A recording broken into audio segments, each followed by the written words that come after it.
يا أيها الذين آمنوا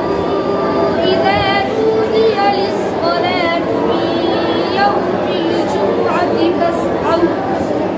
فاسعوا إلى ذكر الله وذروا البيع ذلكم خير لكم إن كنتم تعلمون فإذا قضيت الصلاة فانتشروا في الأرض وابتغوا من فضل الله واذكروا الله كثيرا لعلكم تفلحون وإذا رأوا تجارة أو لهوا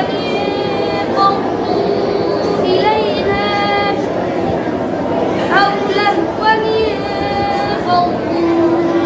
إليها وتركوك قائما قل ما عند الله خير من اللهو ومن التجارة والله خير